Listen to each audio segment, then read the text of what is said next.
Yo, Inca, you want to come out here? Welcome back to another video for the MDA. Week 5 review and Week 6 preview. I'm Incog, or Avery for short. Let's just get into it here because this is an important video, and so will be the next one and the next one after it. All my videos are important. But these ones have playoff implications. And I probably butchered that word still, but that's okay. That's why we're here. Let's go and get started, shall we? First off, the first matchup that happened this week was the Malformed Mayhem.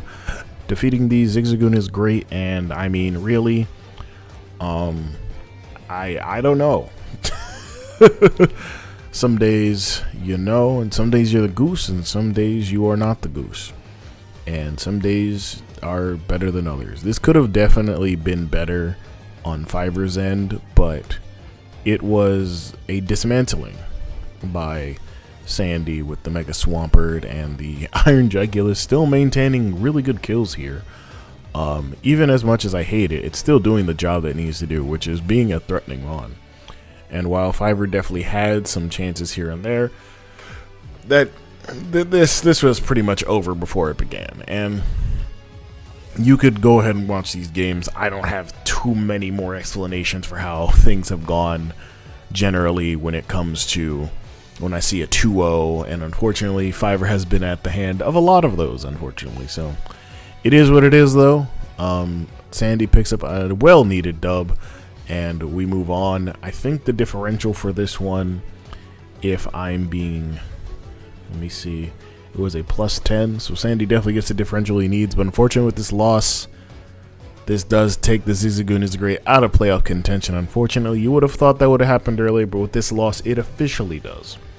But let's move on with the next matchup, which was the Kahului Conface taking a 2-0 victory over the Vegas Goldango, and this was a grit and grind match. It might say 2-0, because it does. But please watch these games. This could have gone either way each game, I'm telling you. If Cog makes a different play, if Komori unfortunately makes a really bad play, like it literally was nail biter down to the wire both battles, because this only had a +3 differential. Like, this was one of those games of all time where anything could have happened. And while Kahului did come out on top, believe me, this could be a playoff matchup in the future. So just keep in mind that this kind of matchup is going to happen a bunch more, I imagine. But definitely good on Kahului. They did a really good job this week. And while Cog might have lost, he's not out of it yet. So he definitely got the well-needed kills that he needed to get this game. But it just wasn't enough. And let me tell you something. Meloetta worked its way back into a really good form. And that's all I have to say about it. Please. These two games, very close games, very good games. Definitely could have gone either way. But congratulations to Kahului on their victory. Moving on, though, we have the Rageous Annihilate winning 2-1 over Crawford. And let me tell you something. This went back and forth, and I don't even know how to perfectly describe the encapsulation of the matches I've watched. Okay? So we get to game 1, right? And Primer puts belt to ass with a good chunk of his team, and you're like, oh, okay, this is standard affair. Primer's supposed to win. You know, he's the better team, obviously, but supposed to win and could win are two different terms, right? Then Pantros goes into game 2, different mentality, and takes game 2. And let me tell you something, that game 3 shocked everybody, and I'm not going to tell you what mon really appeared game 3, and you could probably use your imagination, but with the stats only on screen and no real video evidence, all I'm going to tell you is this is a 3-game set I think everybody should watch. You show it to your other Draft League friends. It's a really good match because it really showed that Primer definitely wanted to get back on the winning horse, and he definitely did it this week. It's unfortunate that Pantros didn't get the game 3 victory, but with how game 3 went, it would have been impossible for a lot of people to get that W. And honestly, it is what it is. I still think that this could have gone in Pantros' favor, but things just didn't go that way. We see for the first time Megaladios not getting any kills, but you know, it happens that way. Regardless, congratulations to Ragefist on their 2-1 victory. I think this was a +5 on the board for them, which is good, but not great for Crawford because they're in a little bit of trouble, but we'll get to that in a bit. Don't you worry. Last matchup of the week that happened was the Orlando Soul Beartics taking a 2-0 victory over the No More Heroes, and once again, that man over there, that big-ass man, Mega Scissor, was on the loose this game, and I tell you what, it was definitely looking really good for the No More Heroes. I mean, Ursaluna really did its fucking work this game, but outside of that, there wasn't really too many bright spots. If I'm being honest, this was definitely a 2-game set where you felt like it could go either way, but Ian established pretty early that he just came outside to win, you know. So Ian don't come outside for much, but he come outside to try and win a game, and he did it this week. I mean, once again, like I said, that grown-ass man, that man again, man, you know. Mega Scissor came out, took care of some business. We saw some good plays. We saw Celesteela definitely do what it wanted, but definitely still really good games all around this week, and congratulations to Orlando on their 2-0 victory. But let's move on to the standings, and then we'll get into some playoff scenarios, shall we? I won't go over positioning too much. I'll go over more so what could happen in these final 2 weeks. So, standings are looking like this. They're the 4-1 teams, which are the Rage Fist Annihilate at 4-1 plus 24, Malformed Mayhem 4-1 plus 16, Kahului Comb Phase at 4-1 plus 10. They're the 3-2s.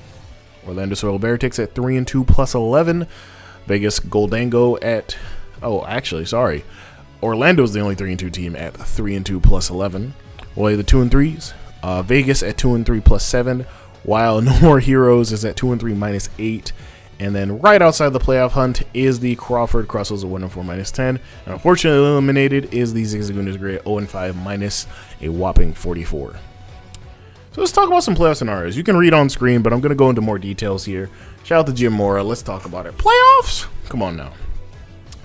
The Rage Fist Annihilate, Malformed Mayhem, and Kahului Comb Phase all clinched, which just obviously means that because there was a 4th loss that was obtained, things are better for them.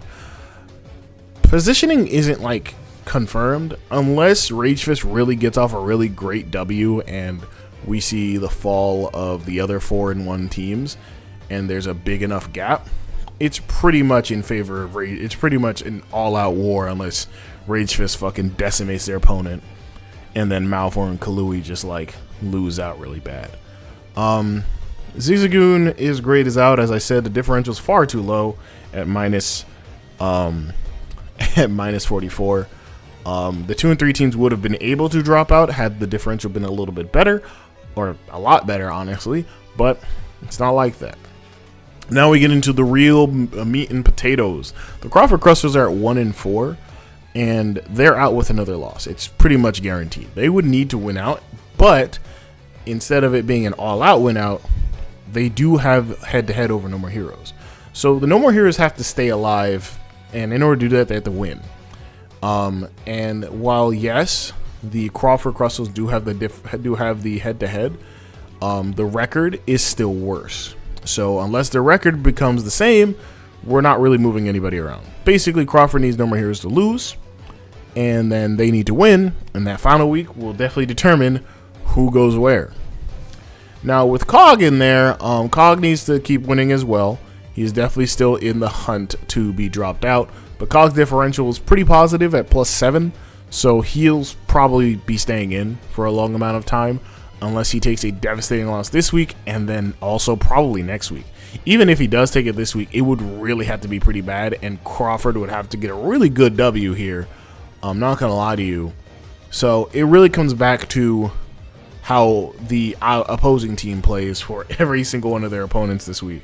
And I should say this, Crawford, No More Heroes, and Vegas are like, one of these is a matchup that's happening this week, and I'm sure if you've been watching consistently, you could probably tell which one it is. No More Heroes, like I said, needs to keep winning. And like I just said, they lose and Crawford wins. Crawford own the 6th seed unless that week 7 that comes up and Crawford loses and No More Heroes wins. It'd pretty much be a bygone conclusion that someone would own that 6th seed unless things go terribly awry. So that 6th seed is in play, and so is technically the 5 seed. Like I said, that Vegas needs to keep winning, but Orlando's still down there too. While Orlando is able to technically drop out. They have a good differential at that 3 and 2 spot, but 3 and 4 can definitely end your life in this league. So they also need to win, but I think another victory should keep them in the playoff hunt for real. But it really comes down to how these matches go. So all I'm saying is everything from 4, 5, and 6 is all up for grabs in terms of, you know, who can go where in a technical sense. Now, of course, the 4 and 1 teams can drop out of the top 3, but they cannot drop out of 6. They cannot. They're probably not falling down all the way to 6. If I'm being honest, it would be impossible to get 3 losses and drop down all the way there to number 6. You could probably drop down to maybe 5, but their differentials are really good, and a lot of these teams have proven that they are not going to be throwing these next 2 weeks. But anything's possible, so I can't rule it out technically. Let's see what the matchups are, because one of these is a playoff indicator, and so is another one. I mean, most of these have heavy implications, but regardless, let's talk about it. First matchup is, of course, the No More Heroes versus the Vegas Gold Dango. This was the matchup I was talking about, man. This was the matchup. All right. So No More Heroes is continuing the trend of not banning Amon, while the Vegas Gold Dangos banned Tapu Fini. This is the second time I want to say Amon has been banned. And with Cog having his full roster at ease, it is going to be a very easier matchup, I would say. We finally might get to see some Iron Boulder gameplay, but with Mono Ground here, maybe not. I definitely think Cog wins this matchup. I think, based on the fact that No More Heroes does have to really get it in the mud this week, it could go literally either way. But I have Cog 2-1 or even 2-0.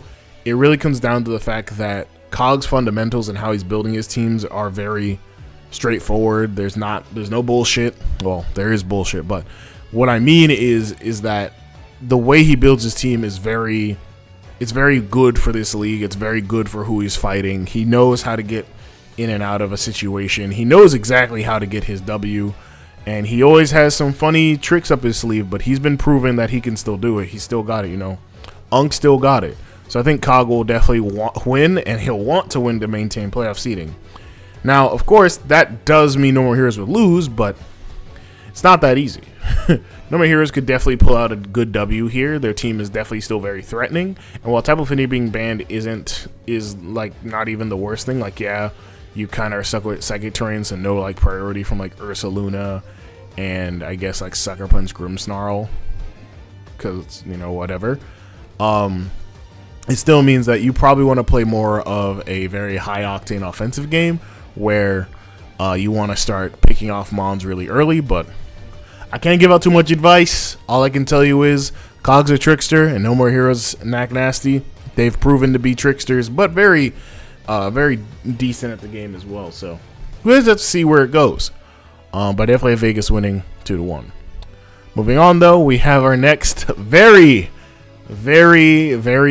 I'm telling you right now, this is the matchup of the week. I don't have no crazy graphic for it, but I'm telling you right now, this is probably my matchup of the week. Water and Flying, Malformed Mayhem fighting the Dragon and Electric Rage Fist Annihilate. I say this matchup of the week because oftentimes what I find is that while Electric should just beat Water all the time, and beat Flying for that instance, and banning Mega Swampert, Sandy has proven time and time again that even if you count him out, you still have to count him in technically. Now, it should be also worth noting, Sandy made 2 switches. The first switch he made was getting rid of the Tentacruel for Primarina and then dropped Salamence for Landorus Incarnate. Literally, Landorus Incarnate is for this game. There's no other reason why he would do that. Obvious. Primarina is an interesting one, maybe for avoiding getting Outrage spammed by the Dragon types that are being allowed here, but regardless, even if you were to take those 2 mons out, in my humble opinion, this is one of those matchups where it could go either way. All that has to be solved is that each of these players play a really methodical game. So this is going to be probably, no one's going to probably get 6-0, no one's getting 5-0 to 4-0. This is going to go down to like the 1s and the 2s here. Can Sandy's Rain keep up with the fact that Primer has, you know, electric types that can obviously thunder through his team, and also some of them can even pack Weather Wall for Landorus? Will Primer be able to adjust himself if he loses game 1 to something like the Landorus? And if he didn't pack Weather Ball, what does he do after that? Does he have a guard chump in the back that's defensive enough? Does he bring the Vikavolt for that reason?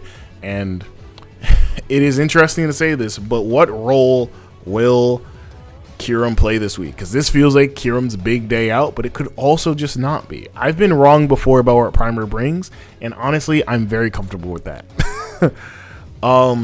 Regardless, this is going to go down to the wire. I'm going to give the edge to Sandy, and this is purely because I've known him longer.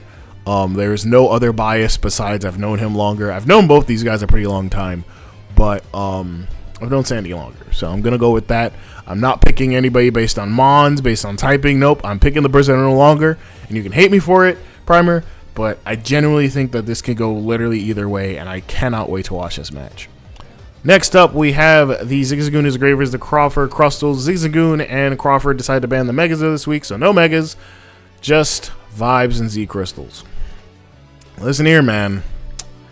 This can go. This can go either way. But I say that only because Fiverr has the very innate ability to go ahead and start chopping people at the knees for these last 2 weeks, depending on his opponents, to really make sure that he gets a W this season, but also knocking people out of playoffs. And the first person that would hate that is Pantros. Now, while I am picking Pantros for this game purely because I think that this team is really, really good. I think that the combination of Gengar into Dragapult is always going to be good. You get off maybe Toxics or getting off Poisons into Hexes and such. And even just in general, while Alolan Muck might be threatening, you have more than enough Pokemon to really help deal with it, like Annihilate. And even to most extents, you do have, you know, your Shell Smashers. You have Cradily, which can be very, very disgusting this week. But I think that this will be a very close matchup. I think still 2-0 Crawford's favor. But do not sleep on Fiverr this week. I think that is very easy for him to go ahead and pick up a W this week because, man, this if there's any time to turn up, if there's any matchup that looks really good for your grass types, it is this matchup. And while Gengar and Frostlass are very disgusting, you have bulky Mons that can definitely eat the hits from those and can definitely help you regain, just not even regain footing in the playoff race, but to knock somebody out of playoffs. Pantros, I got you 2-0, man, but I've seen Stranger Things, not the show, just Stranger Things. And the last matchup of the week is kind of important too. We have the Kahului home face fighting the Orlando Solar Beartics. Kahului banned the Celesteela while Orlando banned the Iron Valiant. This can be a matchup that could happen again for playoffs in the future, mostly because looking at these two teams, you don't really imagine that, you know, this goes either way. Mostly because, like, with normal and fighting versus steel and bug, steel's obviously going to be fine into normal, but that fighting type is going to be very deadly here. And banning Iron Valiant was definitely the best decision or best recourse here, unless you wanted to ban something like Ursa, Luna, or Zamazenta, which any of those three at that point would have been fine. But I think Ian has plans to do some messed up shit, but it is going to come back to team building and really knowledge checks on Mons.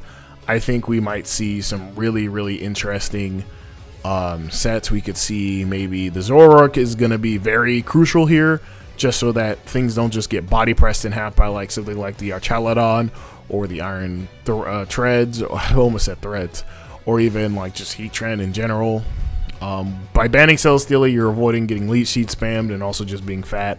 But otherwise, I think this is going to be a very close game, 2-1. I'm giving it to Komori here. I think that Komori should be able to pick up this W and really keep themselves hunting for that first seed, because the first 2 seeds get buys. So that's a very, very crucial thing for people who are busy or just don't feel like thinking about Pokemon for a week. But Ian, I know you don't care. He's my dog. He don't be caring.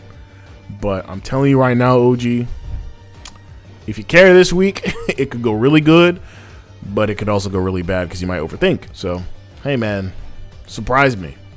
Regardless, that's going to do it for the week 5 and week 6. I forgot to edit it.